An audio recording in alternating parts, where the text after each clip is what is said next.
জয় গুরু। আমার সাথে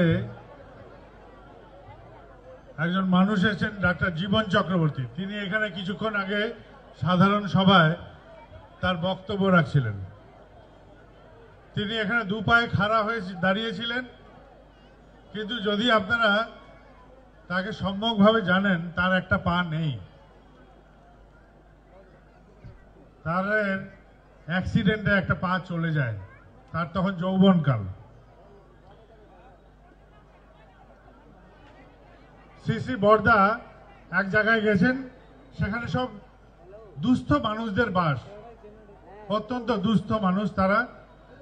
সেখানে মায়েরা তাদের যেটুকু কাপড় চোপড় আছে তাই দিয়ে একটা শামিয়ানা মতন টাঙিয়েছেন, ব্যবস্থা করেছেন। শ্রী বর্দা সেখানে গিয়ে উপস্থিত হয়েছেন। সেখানে এই জীবনদা থাকতেন, তখন তার কম বয়স।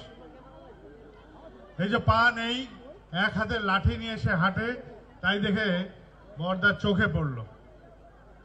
জীবনের উত্তরণ শুরু হলো। তিনি যা ছিলেন আস্তে আস্তে তার উত্তরণ হওয়া শুরু করলো। আশ্রমে আসা যাতায়াত শুরু হলো, তার জীবনের পরিবর্তন হলো। তিনি ডক্টরেট করলেন, পিএইচডি করলেন, পড়াশোনায় দিগ্গজ হলেন, চাকরি বাকরি করলেন, জীবনের প্রতিষ্ঠা পেলেন। তার যে পা নেই, সেখানে ফলস লিম লাগিয়ে তার যাতে দু পায়ে হাঁটতে পারে তার ব্যবস্থা হলো। তার ঘর হলো, সংসার হলো, বাচ্চা কাচ্চা হলো, জীবন প্রতিষ্ঠিত পেল।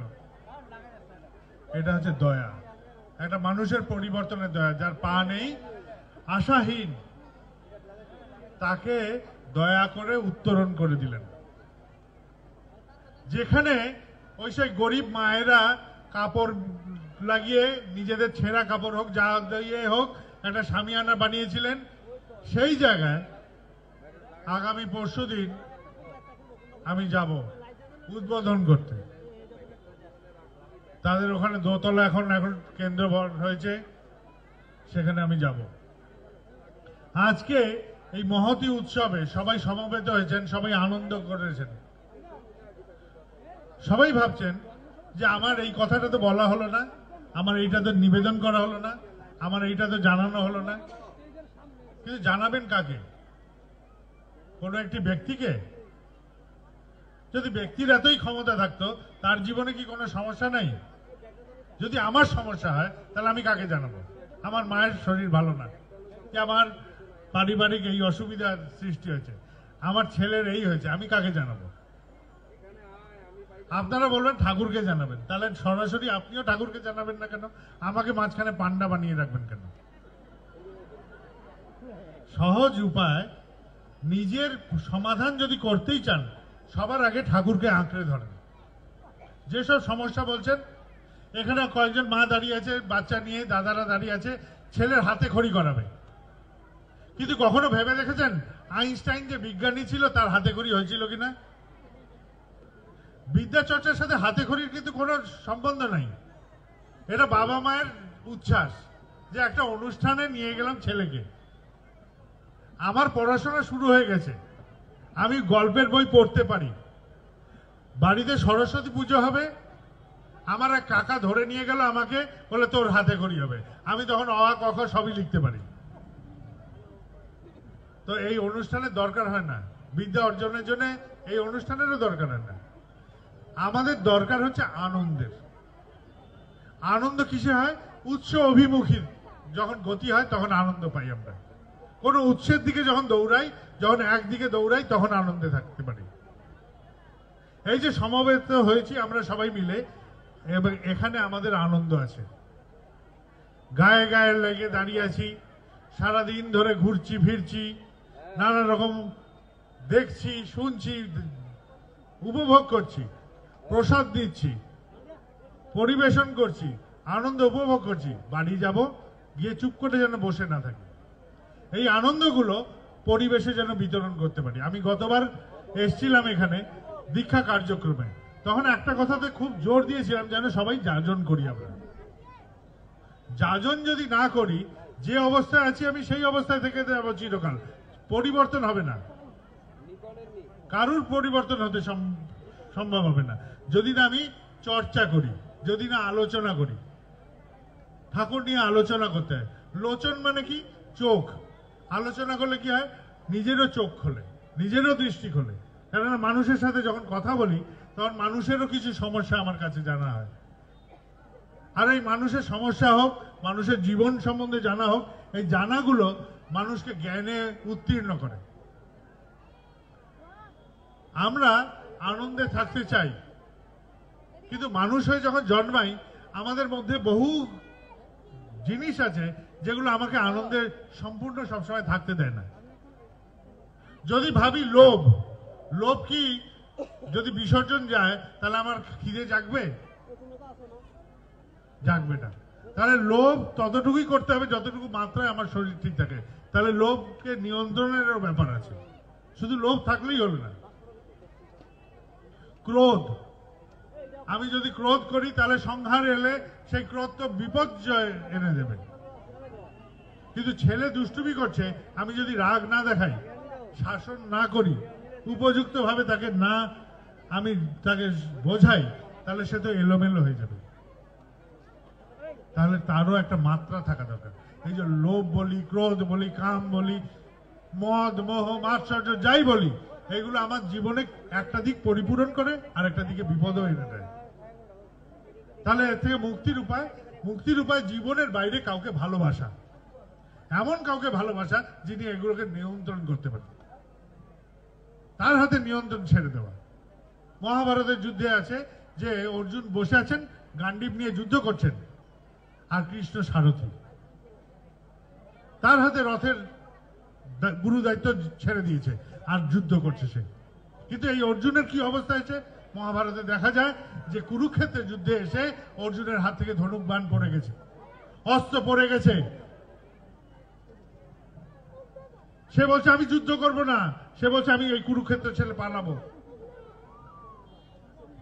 কৃষ্ণ ভগবান তখন তাকে উদ্দীপ্ত করে। কৃষ্ণ ভগবান তাকে দীপ্ত করলেন কর্তব্য সম্বন্ধে, জীবনের কর্তব্য সম্বন্ধে তাকে জাগ্রত করে তোলেন। আর রথের দড়ি কৃষ্ণ ভগবানের হাতে, তখন অর্জুন উদ্দীপ্ত হয়ে যুদ্ধ নামলেন। যুদ্ধের ফলাফল সকলেরই জানা যে অর্জুনরা জয়লাভ করেছিলেন কৃষ্ণের কল্যাণে। তাহলে এরকম করে যে জীবনকে দিতে পারে, সমর্পণ করতে পারে, সেই জয়ী হতে পারে। নচেত কারুর সম্ভব না। আমি এটাও করব ওটাও করব, হবে না। একটা লোক ছিল, সে সবসময় যেত বাজারে গেলে কিছু না কিছু ফাউ নিয়ে আসতো, কোনো না কোনো কিছু ফাউ তার চাই। বাড়ি থেকে গেছে একটা কাপ নিয়ে, তেল নেবে বলে কাপে তেল নিয়েছে। তেল নিয়ে এবার দোকানদারকে বলছে এবার আমাকে ফাউ দাও। দোকানদার বলছে দেবো কোথায়? সে কাপটা দিল উল্টে, বলে এই যে কাপের তলায় যে ছোট্ট গাড্ডাটা আছে এখানে দাও। এবার ফাউটা ধরে উল্টো করে সে চলছে বাড়ির দিকে। পথে দেখা হয়েছে একজনের, যে যাচ্ছ কোথায়? কাপ উল্টে। বলে এটা ফাউ আছে। বলে আসল কোথায়? বলে এই যে আসল তো দোকানেই পড়ে গেছে। তো জীবনে অনেক কিছু আছে যেটা আসল আর যেটা ফাউ। ফাউ দিয়ে যে মজে যায় তার জীবন কিন্তু কখনো স্থির হয় না, কখনো স্থির হবে না, অস্থির হয়ে চলবে। সবসময় ভয়, সবসময় আতঙ্ক। এই চাকরি যাবে, 6 মাস পরে আমাদের চাকরি যাবে। আমার পরীক্ষা দিচ্ছি, হচ্ছে না। কেন হচ্ছে না? সহজ উপায়, পরীক্ষা দেবো যে আমি ফেল করবই, বারবার ফেল করবে। সে বেটা ফেল করবেই, কেননা সে তো পেছন ঘুরে সামনে চলছে। চলার কথা সামনে, চোখ সামনে রাখা উচিত। যেটা আমার ফেল হয়েছি সেখান থেকে অভিজ্ঞতা সঞ্চয় করে মনকে দীপ্ত করে তোলা, যে আমি পারবোই পারবো, এইভাবে জাগ্রত করা মনকে, তবেই সে পারবে। পারগতায় নিজের মনকে আগে জাগাতে হবে, তাহলে সে পারবে। মন যুক্ত হলো না পারগতায়, আমি খালি বই পড়ে যাচ্ছি, আবার পরীক্ষা দেবো, আবার ফেল করবো। যেরকম করে পারগতায় উত্তীর্ণ করা যায় নিজের মনকে, সেই অবস্থায় নিয়ে যেতে গেলে নিজের দেহের বাইরে কাউকে ভালোবাসতে শিখতে হবে। ভালোবাসতে যদি না শিখি কিছুতেই হবে না। আর এই ভালোবাসা এরকম কাউকে ভালোবাসতে হবে যিনি সবার মঙ্গল সাধন করতে পারেন। শুধু আমার নয়, আমারও, আমার বন্ধুরও, আমার শত্রুরও, সবার মঙ্গল তিনি করেন, সবার পরিপূরণ তিনি করতে পারেন। এরকম কাউকে ভালোবাসতে হবে। দেখলা ভালোবাসলে হবে না, যাকে তাকে ভালোবাসলে হবে না। সে কিন্তু আমাকে কোনো না কোনো সময় বিপদ ডেকিয়ে আনবে। তাহলে ভালোবাসতে হবে এরকম কাউকে, জীবনে কাউকে এরকম ভালোবাসতে শিখতে হয় যাকে ধরলে আমার জীবন উত্তীর্ণ হতে পারে। লতার স্বভাব অবলম্বন করব, উচ্চ দিকে ধীরে ধীরে এগিয়ে যাব, এই হচ্ছে আমার জীবন। আর মানুষ হয়ে জন্মেছি, বিপদ আসবেই আসবেই আসবে। আর আমি সবসময় প্রার্থনা করি সবার বাড়িতে যেন কিছু না কিছু অশান্তি থাকুক, এটাই আমার প্রার্থনা। আমার দাদু শ্রী বর্দা প্রার্থনা করতেন সবার দুঃখ আমার হোক, সবাই সুখে থাকুক। আর আমি তার নাতি হয়ে বলছি সবার ঘরে কিছু না কিছু অশান্তি থাকুক, তাহলে ঠাকুর থাকবেন মাথায়। আর নজর ঠাকুর বলে মানুষ, আমি সবসময় এটাই প্রার্থনা করি সবার অশান্তি থাকুক। রামচন্দ্র ভগবান রাজপুত্র হয়ে জন্মেছেন, বালক বয়স উত্তীর্ণ হলো, সাথে সাথে নিয়ে গেল তারকা রাক্ষসীকে মারার জন্য। ওখান থেকে ফিরলেন, বিয়ে হলো, ঘর সংসার জমতে না জমতেই তাকে যেতে হলো বনবাসে। বনবাসে তিনি একাই যাবেন, তার স্ত্রী বলল আমি সহধর্মিনী, আমিও যাব। তার ভাই বলল তুমি যেখানে সেখানে আমি, তিনিও চললেন। বনে গেলেন, নিরাপদেই কাটছিল দিন। বনবাসের পর্ব প্রায় শেষ, এমত অবস্থায় হঠাৎ কোথা থেকে রাবণের উদয়, সীতাহরণ, বউ নিয়ে চলে গেছে একজন। তিনি কি করবেন? তিনি নিজের ভূমিতে নেই, তিনি অন্যের ভূমিতে আছেন, অন্য জায়গায় বাস করছেন, একাকী। সেখানে তিনি সংগ্রহ করলেন পুরুষোত্তম। এই তিনি বিপরীত অবস্থা থেকেও নিজের প্রতিকূল অবস্থাকেও অনুকূলে করে নিতে জানেন। সম্পূর্ণ প্রতিকূল, তার স্ত্রী নাই, জঙ্গল, একটা এমন জায়গা যেটা তার নিজস্ব ভূমি নয়, অন্যের ভূমিতে তিনি আছেন। সেখানে গিয়ে ওই প্রতিকূল অবস্থাকে অনুকূল করে নিয়ে গেলেন রাবণের সাথে যুদ্ধ করতে। তাহলে সারা জীবন তাকে নানা রকম ঘাত প্রতিঘাতে চলে যেতে হয়েছে। তিনি তো স্বয়ং পুরুষোত্তম, তার কোথায় আরাম ছিল? ফিরলেন সীতাকে নিয়ে, সেখানেও তাকে ত্যাগ করতে হলো। এমন পরিস্থিতি যে তাকে ত্যাগ করতে হলো। কিছুদিন আগে ডিবেট হয়েছে যে রামচন্দ্র যদি পুরুষোত্তম হবেন তাহলে তার বউকে নিয়ে আবার কার না কার কথায় তাকে পাঠিয়ে দিলেন কেন, ত্যাগ করলেন কেন? ঠাকুর কি বলছেন এই বিষয়ে? মেয়ে ছেলেদের জগৎ, অন্দরমহল, সবাই গর্ভবতী সীতাকে জিজ্ঞেস করে রাবণ কেমন ছিল, চেরিরা কেমন ছিল, রাক্ষসগুলো কি করত, অশোক বনে কি কি হতো, কুম্ভকর্ণ কেমন ছিল, সবসময় একটা নেগেটিভ আলোচনা। গর্ভের সন্তান ওই নেগেটিভের মধ্যে জন্ম নেবে। পুরুষোত্তম রামচন্দ্র তিনি জানেন এই গর্ভের সন্তানের মধ্যে অন্যরকম ভাব আসবে। করলেন কি? তিনি করলেন কি?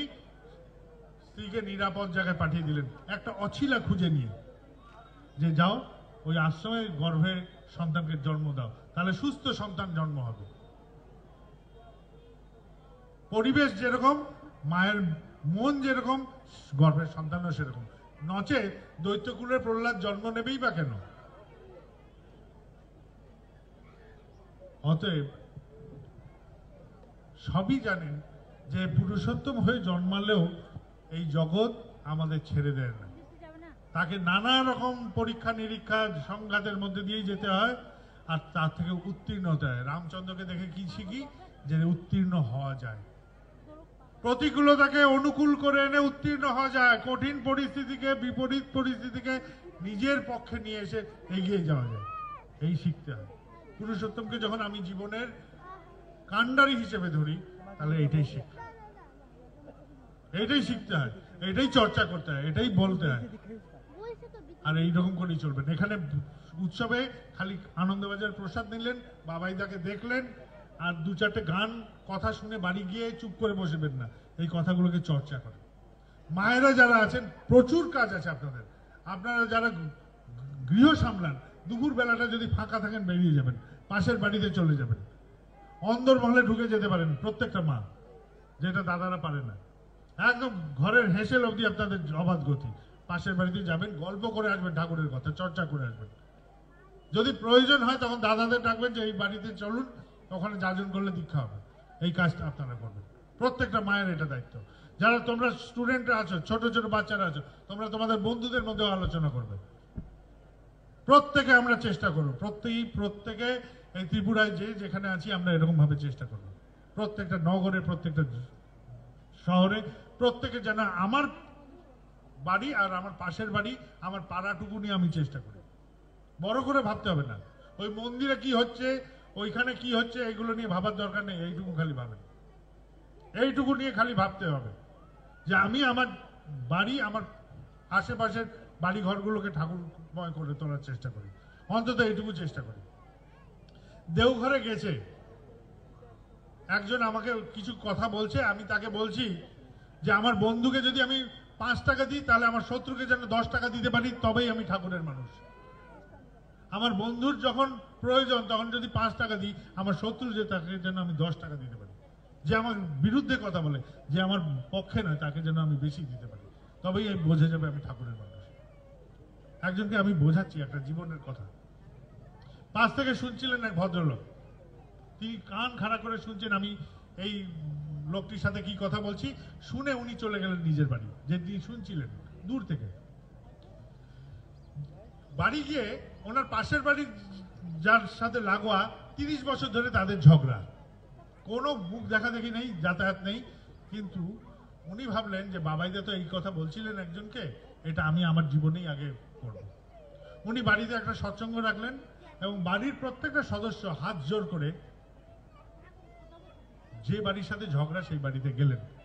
বললেন যে আমার বাড়িতে সৎসঙ্গ রাখা হয়েছে, আপনি যদি আসেন সপরিবারে তাহলে আমার খুব আনন্দ হবে। 30 বছরের ঝগড়া, 30 বছরের বাঁধ একদিনে কোনো এক বাবাইদার দেওঘরে বসে একজনকে বলছে, তৃতীয় ব্যক্তি সেটা শুনে তার জীবনে এটাকে প্রত্যক্ষভাবে লাগালো। 30 বছরে তাদের ঝগড়ার দেওয়াল ভেঙে সে চলে গেল পাশের বাড়িকে নেমন্তন্ন করতে। এই 30 বছর বাদে যখন পৌঁছালো নেমন্তন্ন করতে সপরিবারে সবাই মিলে হাত জোর করে, তখন যে বাড়িতে গেল সে বাড়ির কর্তা বললেন যে আমার বাড়িতে উনি যদি 30 বছরের এই বাঁধ ভেঙে আসতে পারেন নেমন্তন্ন করতে, তাহলে আমাদের কর্তব্য তার বাড়িতে যাওয়া। বাড়ির যে যেখানে আছে সবাইকে জড়ো করে সবাই মিলে একসাথে পাশের বাড়ির নেমন্তন্নের ডাকে সাড়া দিতে তারাও চলে গেলেন।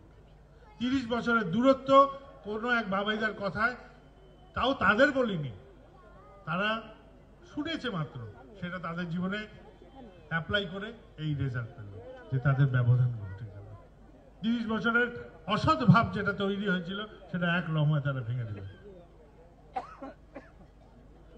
আমি বলছি ঠাকুরের কত কথা আছে, আমি সব কথা জানি না। যে মানুষটা আমাকে যে কথাটা জিজ্ঞেস করলো সে কথা হয়তো আমার জানা নেই। আমি বলতে পারি দাদা আপনার ফোন নাম্বারটা দিন, আমি দেখে নিয়ে বলছি আপনাকে। বাড়িতে যে কটা ঠাকুরের বই আছে পড়ে পড়ে দেখি যে কোনটা এনার সমাধান সূত্র দিতে পারে, সেই কথাটাই বলতে পারি। তাহলে আমার পড়াও হবে, জানাও হবে, বলাও হবে। আর যাকে বলছি সেও সমাধানী সূত্র পাবে। প্রত্যেকে এইভাবে যাজন করে, প্রত্যেকে ঠাকুরের বইগুলো নিজের পক্ষে একটা দুটো বই জোগাড় করে রাখেন বাড়িতে। আরে উড়িষ্যা গেছি, সেখানে বলছে একজন যে এইখানে একটা বাবাজি আছে, সে বাবাজির অনেকগুলো শিষ্য আছে, সে বাবাজি দীক্ষা টিক্ষা দিয়ে বেড়ায়, সে বড় বড় দাড়ি, গেরুয়াধারী। সে বাবাজি ঠাকুরের বইগুলো রেখে দিয়েছে যত্ন করে, আর ঠাকুরের বই পড়ে আর শিষ্যদের ওইগুলোই বলে নিজের ভাষা করে। সমাধানী সূত্র সে একটা ভেজাল নোট, আসল নোট হওয়ার লক্ষ্য নিয়ে লড়ে যাচ্ছে বাজারে। তো আমরা তো আসল, প্রত্যেককে আসল। আমাদের তো ঠাকুরের প্রতি ভালোবাসাটা তো ভেজাল, না তো বাড়ি ছেড়ে এই মাঠে এসে সারাদিন ধুলো আর রোদের মধ্যে ঘুরবো কেন? তোমাকে ভালোবেসেছি বলেই তো এসছি, ঠাকুর তোমাকে ভালোবাসি তো, এটা তো প্রমাণ। না তো কে বাড়ি ছেড়ে এই রবিবারের দিন, আগামী দিন বড় দিন, সবাই তো আনন্দ করতে থাকবে, এই সময় পিকনিক করে, ফিস্ট করে, আনন্দ করে, এই হালকা মেজাজে থাকে। সেই দিনে আমরা সবাই সমবেত হয়ে একটা উৎসব প্রাঙ্গণে এসে, তাহলে ভালোবাসি আমি ঠাকুর তোমাকে। আর যদি ভালোবাসি, যদি মূল্য খাই কি বেরোবে আমার মুখ দিয়ে? কিসের ঠাকুর? মূলর ঢেকুর। যদি ঠাকুর থাকে ভেতরে তাহলে কি বেরোবে আমার মুখ দিয়ে? ঠাকুর ঠাকুর বেরোবে, আর অন্য কিছু বেরোবে না। তো অন্য কথার মধ্যে যাবেন না, সবার সাথে সম্পর্ক করুন ঠাকুর নিয়ে, যেটুকু কথা হবে ঠাকুর নিয়ে কথা হবে। আর বাকিটা আমার ধান্দার কথা, আমি ধান্দার মিলিয়ে দেবো। আপনার সাথে মশাই আমার ঠাকুর নিয়েই কথা, এইটুকু সম্পর্ক রাখুন। কোনো শর্টকাটে যাবেন না, আনন্দে থাকেন। বাড়িতে যদি কেউ সুস্থ অসুস্থ যা থাকুক, নিজের সাধ্য জ্ঞান বুদ্ধি অনুযায়ী যুক্ত হন, করে যান, লেগে থাকেন, চিকিৎসা করেন, বুদ্ধি নেন, আলোচনা করেন, পরামর্শ নেন, কোনো না কোনো উপায় হবে। দয়া দেখেছেন কেউ? কেউ তো দয়া দেখেন না। দয়া বলি কোথা থেকে হয়? বললাম যে তোমার দয়া হয়েছে, করলাম তো আমি, ডাক্তার দেখালাম আমি, এইটা করলাম আমি, সবই তো করলাম আমি, তাহলে দয়াটা এলো কোথা থেকে? দয়ার যুক্তি কি? সব তো মানুষ হিসেবে আমাকে করতেই হচ্ছে, তাহলে দয়াটা কি? কখনো দেশটাই দেখেছেন? দেশলাই বাক্সে যে কাঠিগুলো থাকে তার মধ্যে আগুন থাকে নাই, কিন্তু যেই আপনি ঘষবেন তাহলে কি হবে? আগুন এসে যাবে। তো কর্ম যদি করেন দয়ার উত্থান হবে, এইভাবে দয়ার উত্থান হয়। আপনি জীবনে ঠাকুরের দয়া চান, প্রত্যেকে চান, যে যে চান, আপনি ঠাকুরের অনুযায়ী কর্ম করেন। আপনাকে প্রত্যেককে আপনারা ভাবেন যে আমাকে দেখে যেন মনে হয় ঠাকুরের মানুষ, আমাকে দেখলে ঠাকুর যেন মনে হয়। নাটক নটঙ্কি না, আমি যেন চলি এরকম ভাবে, আমি যেন ভাবি এরকম ভাবে, আমি যেন বলি এরকম ভাবে, যেন আমার ঠাকুর যেরকম ভাবে বলতেন সেরকম ভাবে চেষ্টা করি। খালি এইটুকু চেষ্টা করে যাই, দেখবেন যে এই চেষ্টা করতে করতেই আমার মধ্যে দিয়ে ঠাকুর প্রকাশিত হবে। ঠাকুরত্ব না জাগলে কেউ তোমার ঠাকুর নয়। ঠাকুর এই বলছেন ঠাকুরত্ব জাগা মানে, কখনো ভেবে দেখেছেন ঠাকুরত্ব জাগা মানে কি? ঠাকুরত্ব জায়গা মানে তুমি যা ঠাকুরকে বুঝছো সেই অনুযায়ী তুমি হয়ে ওঠার চেষ্টা করছো। তুমি যা ঠাকুরকে বোঝো, যেরকম তুমি বোঝো সেরকম অন্তত নিজে হয়ে ওঠার চেষ্টা করো, এটাই তোমার ঠাকুরত্ব জায়গা। এইটা জাগলেই দেখবে ঠাকুর বলে কেউ আছে তোমার। নচে ওইটা একটা মূর্তি মাত্র, ওটা একটা ফটো মাত্র, ওটা একটা ঘটনা মাত্র আমার জীবনে। তুমি যা ঠাকুরকে বোঝো, আমি যা বুঝি আমার মতন বুঝবো, আপনি যা বুঝেন আপনার মতন বুঝবেন। আপনার বুঝ অনুযায়ী আপনি যা বোঝেন ঠাকুরকে সেরকম হয়ে ওঠার চেষ্টা করেন। ঠাকুর বলছেন গুরুমুখী জীবের প্রকৃত উদ্ধারকর্তা। গুরুমুখ মানে, গুরুমুখ কি কখনো ভেবে দেখেছেন? গুরু যা বলেন মুখে সেরকম হয়ে ওঠার চেষ্টা যে করে সেই গুরুমুখ।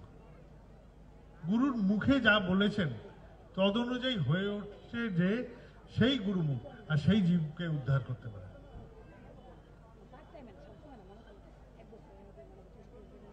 আমি প্রার্থনা করব সবাই যেন এই সাধনা করে, চেষ্টা করব বলেই আমরা দীক্ষা নিয়েছি। এই চেষ্টা করাটাই আমাদের কাজ, এইগুলো চেষ্টা করব। এই বাবাইদাকে ঘিরে মঞ্চে দিয়ে হইচই পাকিয়ে কোনো লাভ নেই। নিজের কাজ, এই কাজগুলো প্রত্যেকের নিজের, প্রত্যেকের কাছে সেই জাদু আছে, আপনি জানেন না। জাদুটা ভাবছেন যে বাবাইদার হাতে আছে, উনি জাদু করেন। কেউ জাদু করেন, জাদু করব আমি। প্রত্যেকে এটাই সংকল্প নেন যে আমার মধ্যে দিয়ে আমি জাদুটা প্রকাশ করাবো, আমার মধ্যে দিয়ে ঠাকুর তোমাকে প্রকাশ করাবো। এই জাদুটা করেন, দেখেন নিজেরাই জীবনটাকে দেখবেন যে কতটা মধুর হয়ে উঠছে, কতটা অমৃতময় হয়ে উঠছে। করে দেখেন একবার। আমি একটা কাজের দায়িত্ব দিয়েছি, এখানে সব কর্মীদের আমি বুঝিয়ে যাব, তারা জেলায় জেলায় এই নিয়ে আলোচনা করবেন।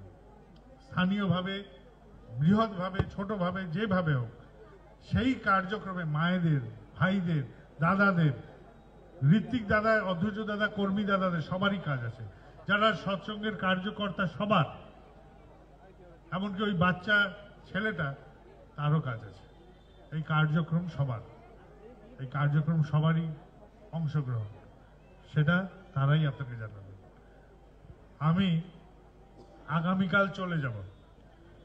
আগামীকাল গিয়েও আমার রেস্ট বলে কিছু নেই, আমাকে এয়ারপোর্ট থেকে নেমেই দৌড়াতে হবে। আবার কয়েকটা কেন্দ্র মন্দির আছে 7খানা, সেগুলোকে উদ্বোধন করে তারপর কৃষ্ণনগর যেতে হবে।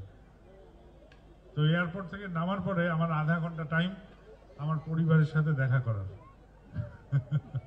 তারপর এই আধা ঘন্টার মধ্যে দেখা করে খেয়ে দিয়েই আমাকে বেরোতে হবে। তো এইভাবে আমার সংসারও চলছে কোন রকমের ঠাকুরের দয়া। তো এইভাবে চালাতে হয়। আমি যদি আদর্শে যুক্ত থাকি, আমার বউ আমার সাথে যুক্ত থাকবে। আমি আদর্শে যুক্ত নাই, হাজার বউকে গোলাপ ফুল দিই, হবে না। সোজা কথা, আমি এটুকুই বুঝি। আমার মাথা ঠিক থাকুক ঠাকুর তোমাতে, বাকি সব ঠিক হয়ে যাবে, আমি এটা বুঝি। আর যে আদর্শবান পুরুষ, তার পেছনে মেয়ে দৌড়াবে। মেয়ে ছেলে এমনি যে লোকের পেছনে দৌড়াবে, তুষ্ট থাকে তার প্রতি, যে ঠাকুরকে নিয়ে বা আদর্শকে নিয়ে এরকম তীব্র গতিশীল। আমি প্রার্থনা করি সবাই আপনারা, আমি যে কথাগুলো বললাম, নিজেদের মতন করে ভাবেন, বিশ্লেষণ করেন, যেটা নিজের করণীয় মনে করেন ঠাকুরের জগতে আপনার, আমাদের করবেন না, জিনিসটাকে আমার ব্যক্তিগত আমার কি করণীয় সেটা ভেবে করেন। আর এটাতে কোনো ঋত্বিক দাদার ছড়িদারি নাই, আমার ছড়িদারি নাই, কারোর ছড়িদারি নাই, সবাই খুলে করেন। যেটা মনে করবেন, যেইভাবে মনে করবেন ঠাকুরের প্রতিষ্ঠা করা যায়, আমার দ্বারা এই করা যায়, আমার জীবনে এইভাবে ঠাকুর প্রতিষ্ঠা করে যে করে যান। কিন্তু কেন্দ্র মন্দিরে গেলে কিন্তু অনেক ছড়িদার হবে, আগেই বললাম। কেন্দ্র মন্দিরে এই করতে চাই, সেই করতে চাই, করতে যাবেন না। আমি আমার বাড়িতে এবং আমার পরিবেশে তাই করতে চাই, এটুকু একদম খোলা। কেন্দ্র মন্দিরে করতে গেলেই কর্তৃত্বের একটা ব্যাপার থাকে। তো আমি মন্দিরটাতে এতদিন যুক্ত আছি, আমার একটা অহংকার তৈরি হয়ে যেতে পারে, হতে পারে কিনা, তো এরকম ব্যাপার। সবাই আনন্দে থাকেন, আনন্দ করেন, আনন্দে থাকেন, আনন্দের খোঁজ নিয়ে নেন কিভাবে করা যায়। ঠিক আছে, জয় গুরু। আর একটা কথা, যারা এই উৎসবে এসছেন, যোগদান করেছেন বিভিন্নভাবে, যারা আসতে পারেননি, কেননা অনেকে কেন্দ্র মন্দিরগুলোতেও রয়ে গেছেন, বাড়ি ঘরে কারুর অসুবিধার জন্য আসতে পারেননি, যানবাহনের জন্য আসা যায়নি, সুবিধা হয়নি, অসুবিধা হয়নি। এখানে যারা উপস্থিত সবার জন্য আমি মঙ্গল প্রার্থনা করি, সবার জন্য যারা এসছেন। যারা আসতে পারেননি তাদের জন্য আমি পরমপিতার কাছে মঙ্গল প্রার্থনা করি, সবাই ভালো থাকেন। আমার কথাগুলো আপনারা নিজেরাও আলোচনা করবেন, তাদেরও জানাবেন, নিজেরাও আনন্দ করবেন। এখানে এখন সাংস্কৃতিক অনুষ্ঠান হবে, আমার বকবকানিতে 15 মিনিট পিছিয়ে গেল। ভালো থাকেন। আমি আর হাতে খড়ি দেবো না, মায়েরা দাদারা নিজেদের ছেলে মেয়ের হাতে খড়ি দিয়ে দেন, ওতেই হয়ে যাবে। আইনস্টাইনের হাতে খড়ি হয়নি, তাহলে আমার দ্বারা দিয়ে কোন আইনস্টাইন বানাবেন, হয়ে যাবে এমনিও যদি পড়াশোনা। এখানে প্রসাদ কেমন হয়েছিল আজকে? আমি যাকেই জিজ্ঞেস করলাম সবাই বলছে খুব ভালো। তো প্রসাদটা নিঃসন্দেহে মনে হয় খুব ভালো হয়েছে। কৌটোগুলো দেখলাম তো অপূর্ব হয়েছে, বাড়িতে নিয়েও যেতে পারবেন অনেকে। এখানে সামনে এক ভাই ধরে আছে। ঠিক আছে, যখনই প্রসাদ প্রসাদ।